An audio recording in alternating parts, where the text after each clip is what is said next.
What do you got? This just came in the mail yesterday. Super Stroke. Mm-hmm. Look at this up here. Tell me what that is. They're calling it the wrist lock. Oh, what do you do with that?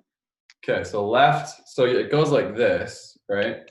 And then you put your left hand like that, and then kind of lock your wrist in, I think. This is an untrained, this is my first time seeing this thing. So I think it's something like that, and then kind of lock it in. I feel like this is going to be the game changer. This is what you've needed your whole life. I think you're You on feeling the same way? What? Which one of your 47 putters are you going to put that in? You know, that is always the toughest decision to make. It is. Which one are you going to jack up next? Hey now. No, what do you think? What do you think about this idea? Well, I like it. I think especially if you like doing that wrist locking method, or if you've tried it, it seems like a winner. It sounds like they've built the perfect foam grip for you. Like to give it a shot. I think you need to do like those because they're not heavy. We need to get you one of these so we can see what you think. I'm curious. Okay. Send it over. Okay, there you go. Here you go. Got it. Okay. Real try to chew it, so he loves rappers. He doesn't look like a rapper dog, but he loves to just like roll his face around on it. Anyway, no, I like that. I think that's cool. That'll be interesting. I want to see you try it and tell me what you think. I'm going to put it on a putter. Today we're talking about all these fine swings, and I've deteriorated the video so all of the guilty are hidden.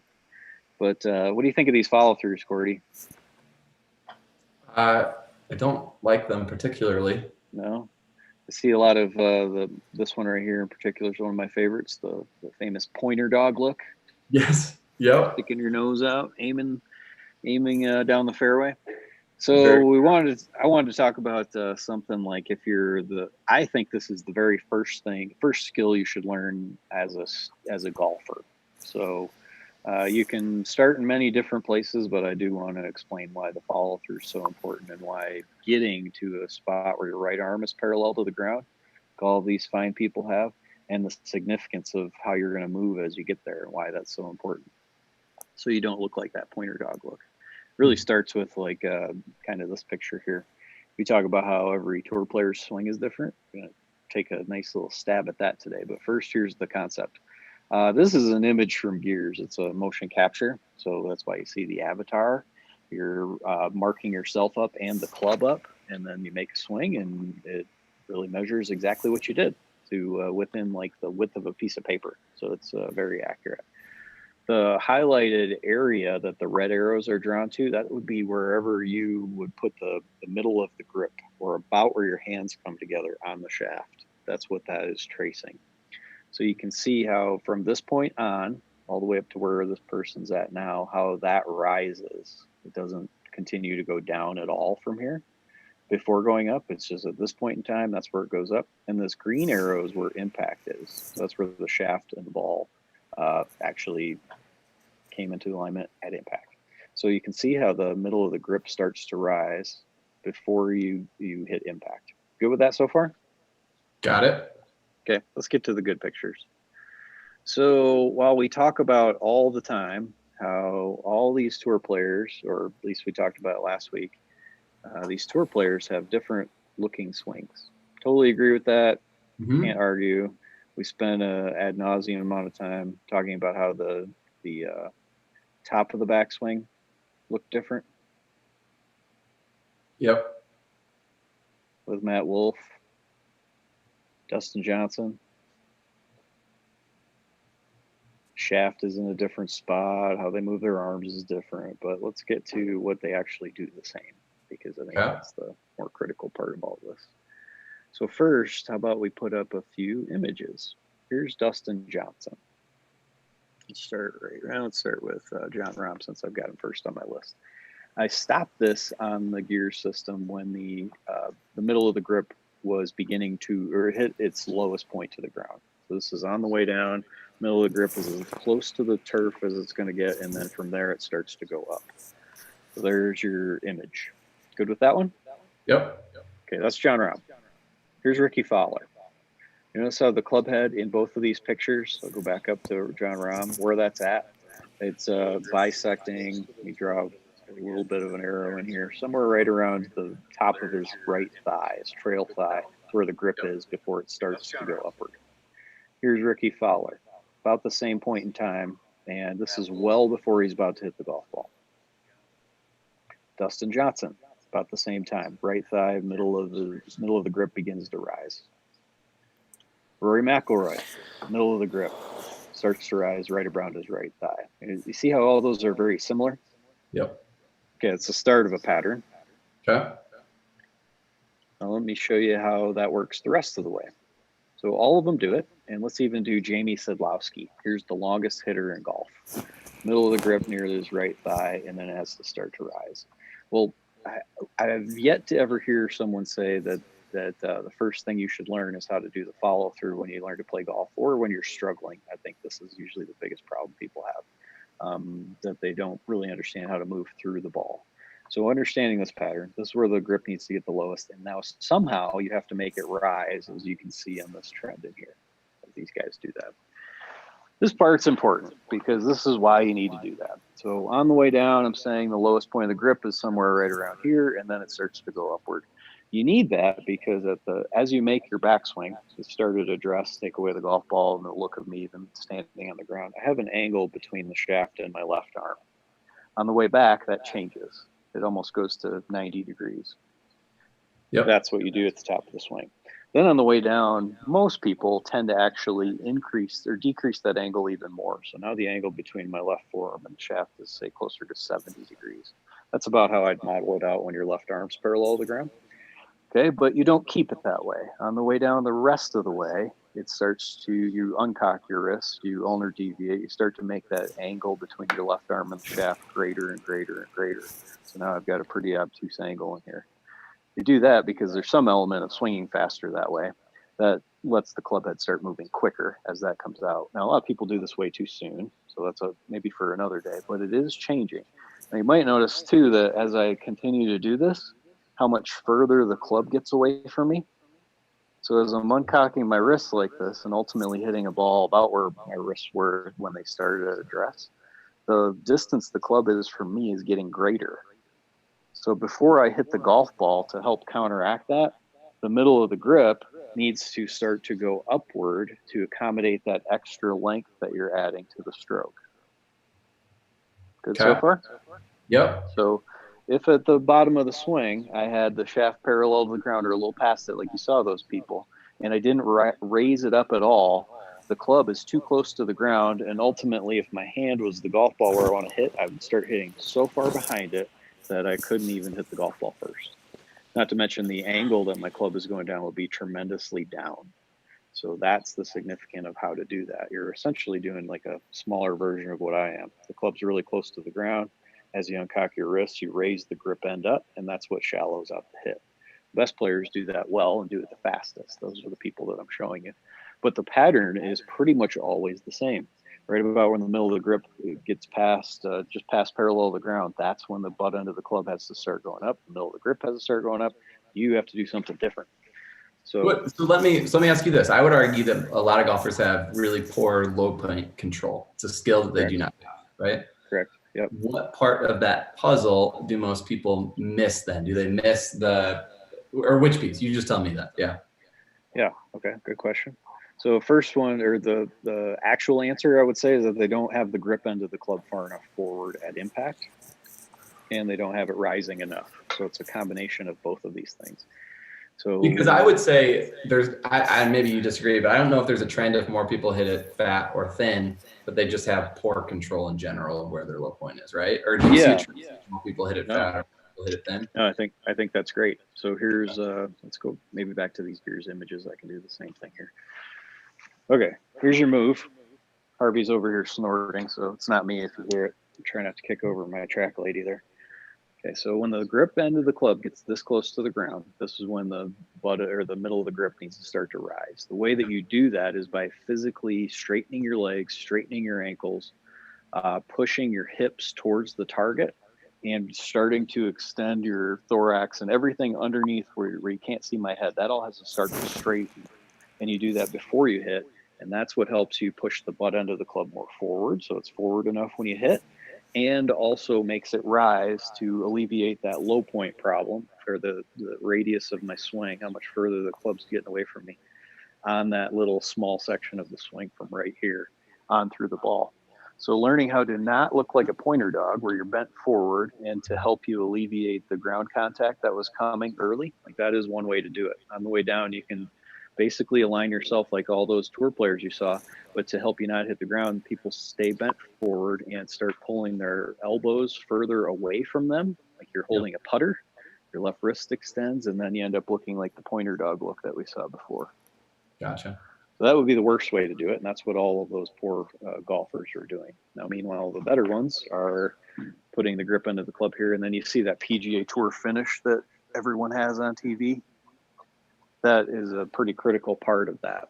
If you don't keep moving the butt end of the club forward and the middle of the grip forward while it rises, you ultimately get to that point I think you're trying to make, which is you can raise the grip, but if you don't push it forward, you have the same problem hitting the ground behind the ball.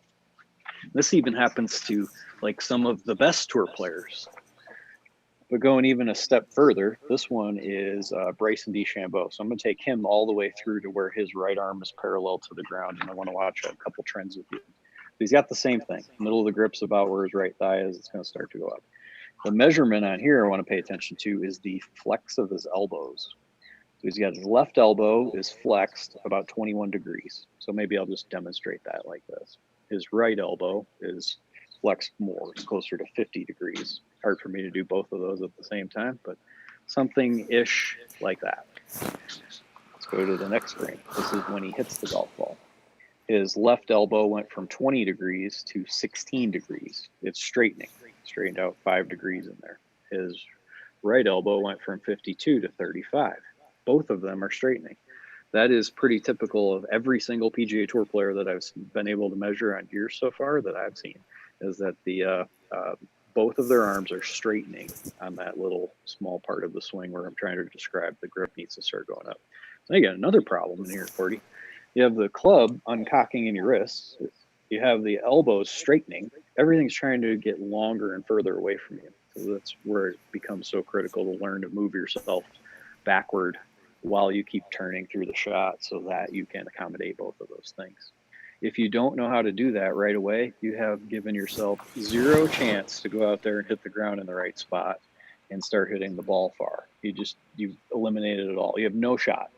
So by not learning that very quickly in your development as a golfer, or understanding that at least that happens as a good player, you literally don't have a chance. You could practice the rest of your swing for as long as you want, and if you violate those rules that are never talked about, never explained, that we just went through, you will be terrible at golf, and you cannot stop that until you understand or learn how to do that. And a lot of people get that pattern of motion through trial and error, or they're just really good at it inherently, their motor program.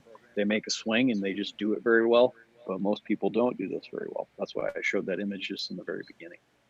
Let's talk feel versus real, because it definitely in my golf swing doesn't feel like my hand path is going up at the point that it probably is. I would guess that I'm hopefully somewhere around here, right? But it definitely doesn't feel like that. Right. No, I don't think this is something, and that might be just like something we could get off on many tangents on. What you think you're doing, what you need to actually spend your time worrying about, aren't necessarily the same things. I'd put you in that group of golfers who does this without having to think about it. So I doubt this is part of your problem. But a rank beginner that might walk in, or someone who shoots in the 90s or 100, chances are really good that they don't do this part well enough, or they don't raise the middle of the grip fast enough or soon enough, or maybe at all.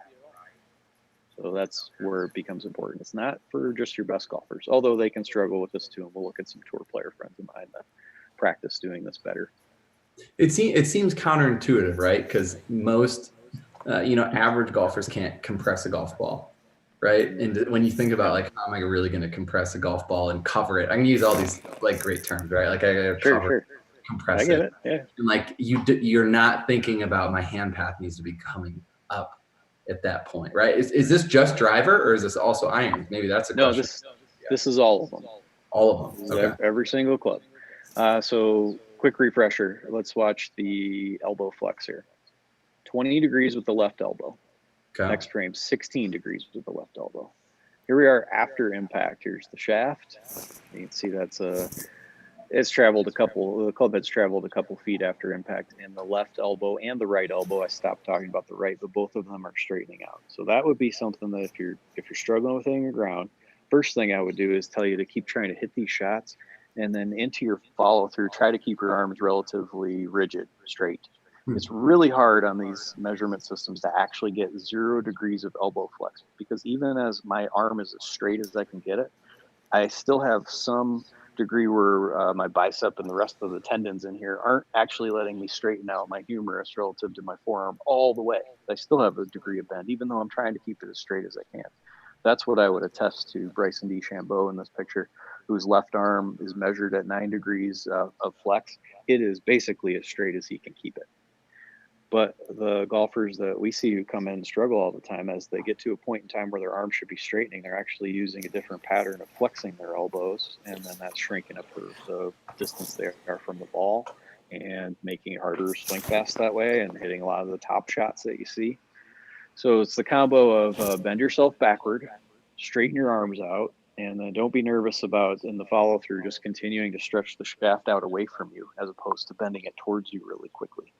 Those would be really good points of emphasis to practice if you struggle with hitting the ground in the right spot. What about, I'm obviously always looking for the exception here, right? What about Jordan Spieth, right? Sure. His left arm, his left elbow maintains some angle, right? Yeah. So I think that's a really nice, it's, as much as Jordan Spieth might sound like he's violating my rules, I'm really not suggesting that. So first, he's really good at hitting the ground in the right spot. His technique probably isn't much different than what I'm explaining, from the backward bending and the straightening legs, straightening ankles, and raising your pelvis up and moving that towards the target. All of that he's doing the same. He may have a few more degrees of elbow bend than the rest of the tour players that I've just shown there. However, I really like that as a mechanism to help him, because he does have a significantly turned left-hand grip. When he gets near the golf ball and he's trying to push the handle forward, he's also encouraging himself to twist this thing as much as he can and come through the shot with a really rapidly closing club face and the predictability of the start line and stuff. Hitting the shot and keeping his left elbow flexed and still facing the target is a really nice way for him to not let the club head twist through the shot. I don't think it's necessary, but I do actually think that's a pretty interesting way to try to play golf. I don't teach a lot of people to do anything like that, but it works just fine. And I like the way he's trying to do that. All right, I got another one. I got all the questions today. Go ahead. So you talk about going up, and this is straightening, right? So, but am I not supposed to maintain my angles through here and maintain my posture, right? Like I grew up, and I think a lot of us have, hey, don't, you got to maintain that posture, keep your butt out against the chair, that kind of thing. Yeah, let's see how well we can do this in a modified version here. So you're explaining, like, on the way down and as I hit, that I want to keep my my pelvis or my butt basically on that chair for as long as you can through the shot. Well, that's how I would hit. Like, here's essentially my swing. So I'm basically abiding by that same rule you're saying, but what I'm doing is adding the detail of how you need to move to do that. So first, when you hit the ball, let's talk about how you would hit that with impact. You notice how my shoulders are tilted to the right pretty significantly? Yep. And then as I continue to turn through the shot, they'll still stay tilted to the right. Yep. So my right shoulder's lower than my left. I haven't done my normal swing with anything else, but that tilt is there. That's the beginning, as you tilt yourself to the right, of trying to keep yourself from pushing your head against the wall or away from that wall or losing your inclination to the ground. Is the tilting to the right through the shot is what keeps you bent over. Now, the people who do that on the way down, you're tilted to the right slightly at this point in time, but you want to increase that right tilt all the way through the shot until your right arm's parallel to the ground. You're always side bending yourself this way through the ball. So while you're doing that, you might notice, like, the level of my head relative to what you can see there. You notice how that goes down when I tilt to the right? That's helping me accommodate the fact that I'm going from this forward bend and bending backward. If I do both of those at rates that that match up pretty well, then I don't have the lose your inclination to the ground piece. So it's not just turning through these shots, and it's important that people don't actually worry too much about how much you're turning. It's like the last thing you need to do. You need to make sure that you're tilting yourself to the right or to the left appropriately to match how much of that forward and backward bend you have. So while you saw me make a swing where my hips and my butt stayed on this chair, here's what my follow through looks like. And from this view, you can't tell that I'm any. From here, you can see like my the back of my pelvis all the way up to my neck and how I'm stretching backward. But you don't see that from this view because I'm tilted over at the same time that I'm doing both of those things. So both of those are critical to having you control your inclination to the ground, which was your main question. And then the follow up to that is who should worry about that, which I think is what a lot of your questions are really about. Who should worry about this? The people who struggle with hitting the ground in the right spot should worry about it the most. If you're not having that problem, then knowing what I'm saying and understanding that, being able to digest it and comprehend that that happens, you're changing your tilting to the left and right, you're changing your forward backward bend. That's good to know, but it might not pertain whatsoever to what you should go practice. So you shouldn't right now be running out there and practicing bending backward more. If you're already playing well, that might not have anything to do with why you're with helping you out. I love you brought up spine tilt. It reminds me, one of my good friends, Jackson Court, he's down at Frederica Golf Club. We were talking about that a little bit, and I struggle with forgetting in the setup, honestly, just to put some spine tilt in there. And I really struggle when I don't. So it's very interesting you bring that up and kind of the impact that has and why that's so important, getting that some of that side bend in. What do you think about some of that how often do you see people not have enough tilt or in their setup? Yeah, well, quite a bit. Most people do it because it starts with just how you can hold onto the club. So your right hand's lower than your left. That's already presetting some degree of tilt of my shoulders this way as I try to do that in Zoom. So I'd recommend that most people set up with about 20 degrees of the shoulder tilt that I'm demonstrating here. Okay. And then closer to about 6 or 0, even with your hips would be fine. So if you start to put your right hand more on top of the club than your left, or you just move it as I am, where you have like the term of the weaker grip, you start putting your index finger of your trail hand more on top of the shaft, that takes the shoulder tilt out. So that can have some effect to it. If I just for whatever reason decide that I want to aim my shoulders more to the left at address, that generally starts dragging some of that rightward tilt out and starts making it more leftward. So you could have a combo of a host of different ways to do that. So the same tilt that you have at address is really what I'm asking most people to do when the shaft's parallel to the ground. And then that 21 to the right shoulder tilt that I'm demonstrating now actually moves to 49 to the right. My right arm's parallel to the ground. So there's a good 28 degrees of side tilt that's happening on the way down from here to here. It's not talked about that much, that quantifiable very often in many books or DVDs, or you won't find that lesson on Instagram looking for golf help. But that's a same thing. It kind of ties back into how do you move this grip the way that we described it. As it keeps moving forward, you keep tilting yourself to the right and it goes up. So all of those are tied together. It can be really complicated, but at least it starts with, can you first understand that this is the lowest point? And then it's got to go up from there. And everything else we've talked about is how to make it raise from there. That was some excellent tilting, Nick. Great work. Was good? You approve? Yeah. What did I do wrong? I must have done something wrong. You're very judgmental and hard on me. I didn't see anything wrong. You demonstrated that perfectly with clear data, great explanations. I feel like we're doing a live review right now of your work. Is this like a performance review? No, I like when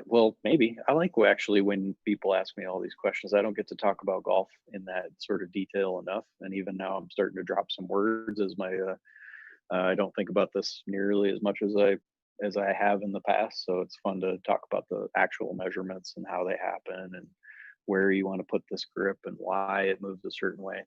And that talk of ground reaction forces and how that actually is the kinematics that lead into that. So the amount that I'm talking about bending backward, where I'm putting my pelvis, how much I'm tilting to the right, that even though people don't want to hear it, is actually what is making those kinetics actually happen and making the ground reaction forces happen. Although I'm saying that differently than the scientific definition of how kinetics happen. It is how you move yourself that matters. It is not trying to chase a ground reaction force diagram around. I'm not ignoring you. I'm trying to find a video of my swing I from want the to other see day. the So we can get some tilts in there. Where are those? when we looked at you should show the swing of your son too. If you Oh have yeah, it on. That's the one. So you showed me a down the line view of that, and you can start when the shaft's parallel to the ground. That's basically what we're talking about. What he's doing there. So he has got a bunch of unique properties in there that would help him hit the ball straighter. He's hitting all these shots and they curve to the right. And I know we looked at that for 1 second earlier, but you can teach him how to close the face of the path and swing more to the right. But watch the way that he moves. Now, first you've got him bent forward about as much as you can. And then as he comes a little through excited. the shot, So we didn't get the back swing on this one. So watch how he bends, how his knee flex changes here you go. through the shot. Watching that thing. That's how he's able to shallow out that hit, whether he could tell you or not. Because when you go to the beginning of that video, Cordy, over the fence. It's farther than you can hit it. We'll go to the beginning. Now you notice how he is ready to smash that club into the ground if he doesn't do something here. So himself how to straighten his legs and extend his back is that mechanism to help him shallow out the hit. And it relates to all sorts of different parts of the swing. So check this one out. I think I've got this in here. Yeah. Let's see. I want to see. You got another one? Okay. I got another one. This is a different angle. Yeah. But here you go. So you got the same thing. He borrowed those clubs from you? He did. Yep. This is a 7-iron of mine. And yeah, there you go. Nice. Look at that. His right arm is straightening through the shot. His left is straightening through the shot. Got a lot of that thing right. He's got a lot of like the basic movements, which is, if there's something I can tell most people, it would be you can learn how to move yourself around really well and get good at golf. You don't need tons of practice. You need to first understand how you're supposed to be moving yourself around and have your brain be able to comprehend how these motions of tilting change and throughout the entire swing. So talking and trying to pull up video, I've learned, is pretty tricky. You may not be able to hear this. We cannot, but this looks fascinating. No problem. Here's a relatable sport. You see these guys. This is part of the NFL Combine. They have a vertical leap. Yep. Requirement really to get through this, and they're measuring how high you can jump off the ground. Now you notice how at this point in time their knees are flexed, their hips are bent forward, their arms are even behind them like that, trying to jump as high as they can and use the ground as a platform to move themselves around really fast. So it'd be the equivalent of like your son, right at that first frame when you saw him, how bent forward he was, and then how much he straightened through the ball. Rory McIlroy is another awesome example of things like that. This is how you use the ground that sits below your feet to help you move yourself faster. So when you watch people do this, there's an interesting trend as well of how they move themselves around. They start with their arms over their head, legs really straight. Then as they start to prep how to jump, they bend their knees and lower their arms, which then gives them a bigger, more degrees that they need to extend themselves through the shot, which can make them move faster. People who play golf make that same pattern, and then that's a significant way to help you raise that middle of the grip. And that gets even into the backswing and how you want to move yourself around for that. If you wanted to do your jump as high as you could just off the ground, you wouldn't start with your knees flexed and your arms behind you and stand there for a while. You'd start with your legs pretty straight, like you might at the top of the backswing with your trail leg. Then you'd bend that forward, which would be exemplifying what this video is. Then straighten them both through the ball, and you could move yourself the fastest and apply the most vertical force to the ground and make yourself jump the highest. That's why I think if you really want to hit this golf ball very far in the backswing, if you're trying to keep your right knee bent and shrinking the amount of range of motion like you see this person has right here, straightens both legs, bends them both, jumps one more time. That you're really making it harder to hit the ball far, which I'm still seeing all the time from either brand new coaches that have questions, or from even the most experienced coaches trying to keep people's right hip rotated inward about as much as they can, and pushing really hard into your right quad or into your glute comes up a lot. So tough way to start using the turf really hard to extend back through the ball. I want to tackle one question before we go quickly, Nick. You mentioned earlier of how not doing some of these things would cause you to just stick the club, into the ground behind the ball, right? So someone was asking, what if you're the other way around and tend to thin more?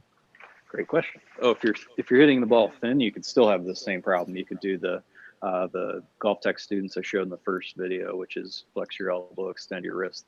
That's pulling the grip towards you, which is the right idea. It's just how you went about doing that is too difficult to time that up and swing very fast. So you could hit the top of the ball like this, basically using the club like it's moving across a windshield, swiping across your hands. Your hands slow down and the windshield wiper just goes straight across, kind of like this.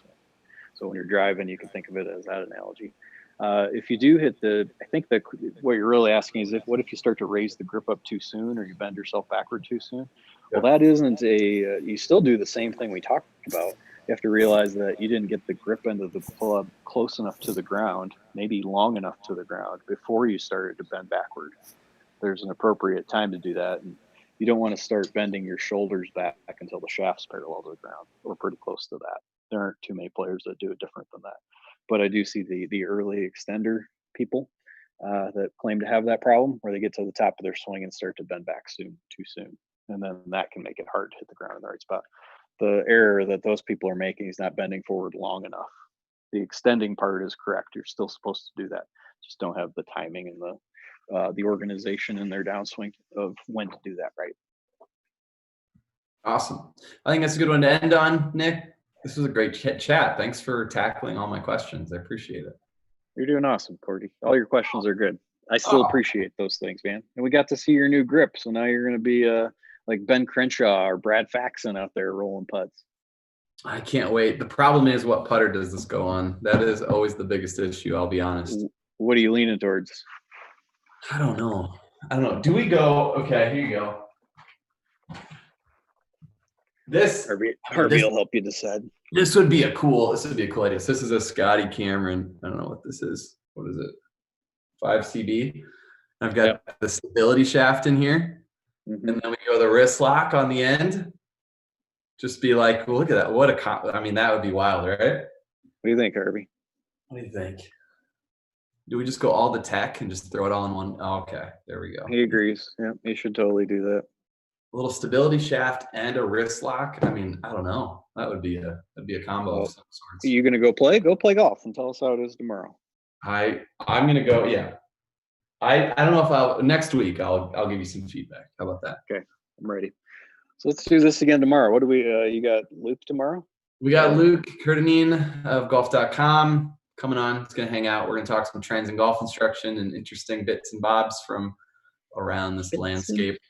Bits and bobs that we all have been seeing as interesting lately. So thanks for hanging out with us today, everybody.